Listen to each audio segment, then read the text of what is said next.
Running from pain. It's something a lot of us do, and we use all kinds of distractions to not have to face our pain, to not have to deal with the grief and the loss and the anger and the stuff that is going inside, that's happening inside of all of us. And the question becomes, how do you face the pain that you've spent years running from?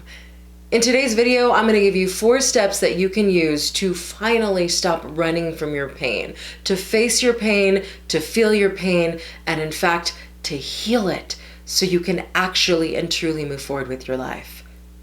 Hi, I'm Cassandra Vaughn, and this is Cassandra Vaughn TV, a life redesign channel for women in their 30s, 40s, and 50s who want to rebuild their minds, redesign their lives, and reestablish their powerful sense of self-worth. If you're a woman in your 30s, 40s, or 50s, and you are ready to rebuild your life, meaning you are ready to put on your crown, to reclaim the throne, and to rule your kingdom, click subscribe and click the bell, and you'll be alerted every time there's a new video, and they will all relate to you. Buddha said, "Pain is inevitable, suffering is optional." Another one of my favorite quotes comes from Denise Lynn, and she has said so many times, "You don't have to suffer to grow."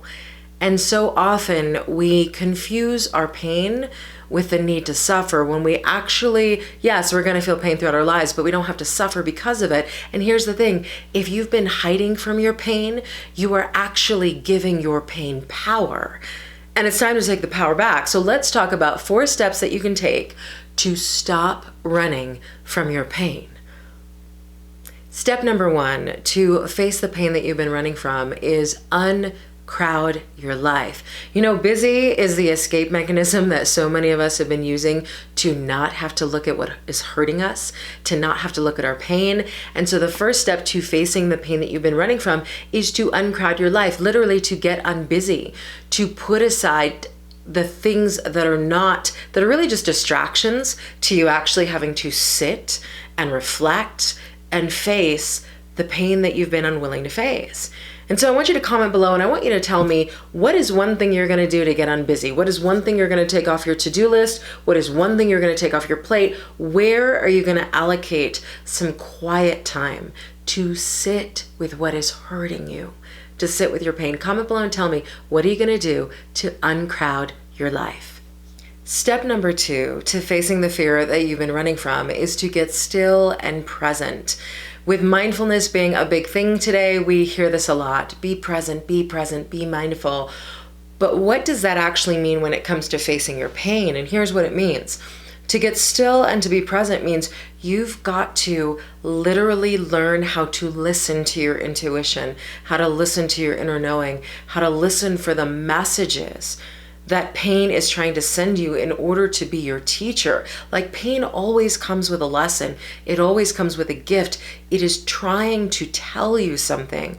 But if you're not quiet enough, if you're not still enough to hear the message through your inner wisdom, through your inner voice, through your inner self, you will not get the message and you'll just be pissed off at pain. So in this situation, what you do with this step to get still and present is you literally have to allocate some time where you just, whether it's you go out into nature and you listen. No headphones on, no music on, no podcast. You just listen. Or you sit in a chair in a quiet room every day for 5 or 10 minutes a day and you just listen. You know, a lot of what Louise L. Hay talks about with meditation is when she would begin her meditations while she was alive, she would say, tell me what I need to know. I mean, that was really the request. Tell me, higher self, what I need to know. And so getting still and being present is exactly that. It's learning how to listen to yourself and learning how to hear the messages that pain is trying to send you. And you can't do that if you're distracted. You can't do that if you're constantly exposing yourself to all of the noise and all of the news and all of the videos and all of the podcasts, as great as they might be. There's got to be a place for stillness and being present with you in your life. So that is step number 2, to stop running from and finally facing your pain. And it is to get still and to be present. Step number 3 to facing the pain that you've been running from is allow the pain to surface in a quiet, safe space. Now, you might want to do this with the help of a licensed therapist. You may choose to do this alone, but once you've, number 1, uncrowded your life, and then number 2, you get still and you are now present, it's time to give yourself whatever amount of time you need, 15 minutes, 30 minutes, an hour, to allow your pain to come to the surface. And when I say allow your pain to come to the surface, I mean to let it out. Like I talk about in all of my books at overcomingfearbooks.com, I talk a lot about inviting your fear over for dinner. What I'm asking you to do in this 3rd step, allowing the pain to surface in a quiet, safe space, is you got to let it come to the forefront. You have to, you know how they say you got to feel it to heal it? Well, it sounds trite, but it's absolutely true. So you need a safe, quiet space where you can just say, whatever this is, I'm allowing it to come forward. And you just let it well up. And if you gotta cry, then you cry. If you have to get angry, I'm really good at anger, then you get angry and you let it all out. But you've got to allow that pain to come up so it can go out. Like the pain can't leave you if you keep stuffing it inside of you. In order for it to leave, it's got to come out of you. And the only way it comes out is if you allow it and you give it room to be out and center stage, and you can look at it and you can deal with it. And you know what? A lot of us are afraid to do that because we're afraid that once we let the pain out, we will not be able to contain our level of anger or sadness or disappointment or grief. Here's what I want you to know. That's why you get a therapist involved. That's why you have somebody you really trust and love close to you, maybe to support you in that process. If you don't feel strong enough to do it alone, you never have to do that alone. You can work with a therapist. You can get somebody who you trust to support you in this. But the pain can't stay smushed down in you. It's gotta come out. You've got to let it come to the surface and face it. And so if you're struggling with the idea of doing step number 3, if you're struggling with the idea of feeling the pain and letting it come to the surface, I want you to comment below and tell me, what is the biggest thing you're struggling with this idea of actually feeling your pain? What's the biggest struggle? Comment below and tell me. 4th and final step to stop running from your pain is this: do the self-forgiveness work. Do the self-forgiveness work required to release your pain. You know, when we sit in a place of shame and guilt and judgment and blame and self-criticism, we have no room to heal the pain because we are too busy punishing ourselves for even having it, for even having the pain. So self-forgiveness becomes a major step, and it is the 4th step because you've got to do the other 3 steps to get to the point where you can finally say, and this is one of my favorite affirmations, forgiveness is a gift I give to myself. I forgive myself and I set myself free. Really get the affirmation. It's so powerful. Forgiveness is a gift I give to myself. I forgive myself and I set myself free. Do you realize that you are the only one who can set yourself free from pain? You're the only one. There's nobody else who can do it. You are the one, as they say in the Matrix. You are the one. So self-forgiveness becomes the 4th step because in order for you to really face the pain that you've been running from, you have to do all of those other steps.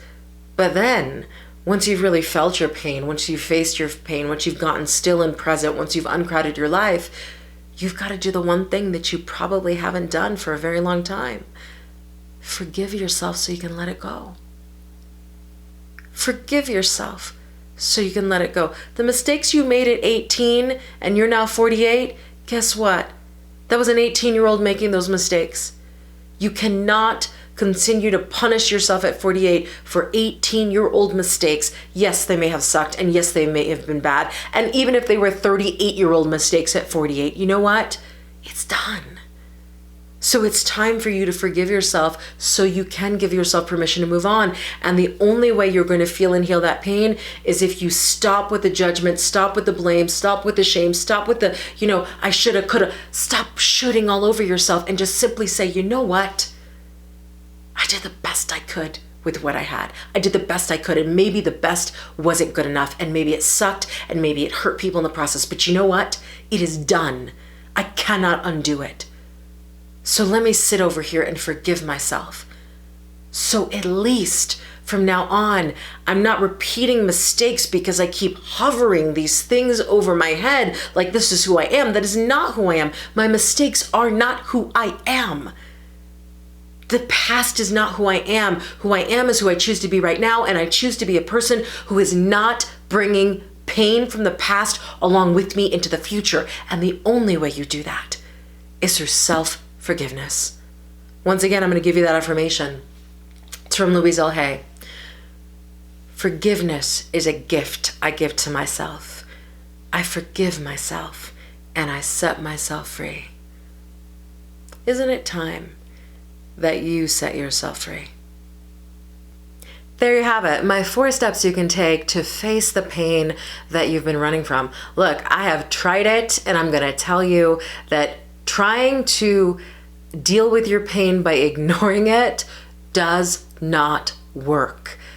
You gotta feel it to heal it. In order to feel it, you actually have to face it, and you do have to invite your pain over for dinner. So if you are struggling with facing your pain, if you know that you want to rebuild your life, but there's this big wall that's blocking you from doing that, and it is called past pain, then I want to invite you to join me for the 10-week Rebuild Yourself program, which is geared specifically to women in their 30s, 40s, and 50s. And it is a mindset program, an online program unlike no other, because it covers this stuff in depth.